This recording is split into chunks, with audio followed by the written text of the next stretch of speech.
কি সুন্দর করে বাঁশ কেটে বাঁশের আসবাবপত্র বানানো হচ্ছে। দেখুন, প্রথমে বাঁশ কাঁচা হচ্ছে, তারপরে কাটা হচ্ছে, চিকন চিকন করে দাগ দেওয়া হচ্ছে। দেখুন, অদ্ভুত এক বাঁশের কারিগর, মাথা ঘুরে যায় এগুলা দেখে। দেখুন, বাঁশকে আবার শেষে টুকরো টুকরো করে কেটে নিচ্ছে, সমানভাবে মিশিয়ে নিচ্ছে। তারপরে একটার সাথে আরেকটা মিলিয়ে নিচ্ছে, আবার চিকন করে দাগ দিয়ে এগুলো সমান করা হচ্ছে। কি অদ্ভুত, তাই না? দেখুন, ছিদ্র করা হচ্ছে কিভাবে, সবকিছু হাতের সাহায্যে, কোনো মেশিন ছাড়াই। অসাধারণ এক হাতের কাজ, যা দেখে আপনারা সবাই মুগ্ধ হবেন, অনেকে শিখতেও পারেন। এটাকে এখন কাটা হচ্ছে, ছিদ্র করা সুতা দেওয়ার জন্য সাইডে সমানভাবে থাকার জন্য একটু একটু করে কেটে নিচ্ছে।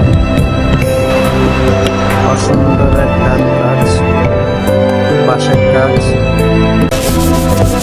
দৃষ্টিনন্দন। এগুলাকে আবার শেষে নিচ্ছেন, এক এক করে বসাবেন।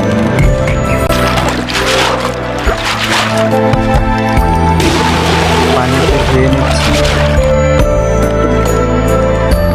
সবগুলোকে পানিতে ধুয়ে নেওয়া হলো।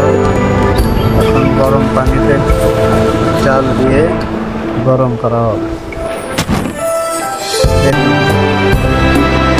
সিদ্ধ করে নেওয়া হবে। ভীষণ ব্যাপার। এখন সুতা দিয়ে একটা সাথে আরেকটা বাঁধা হবে।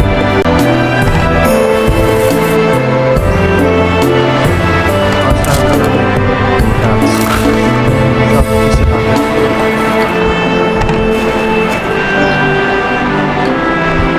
আসলে মানুষ চাইলে কি না পারে, সবকিছুই সম্ভব মানুষের দ্বারা। রং করে লেখা হচ্ছে, ছবি আকার লেখা হচ্ছে, অসাধারণ, খুবই সুন্দর।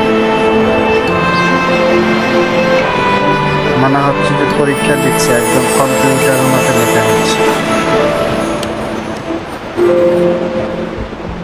অসম্ভব সুন্দর হয়েছে।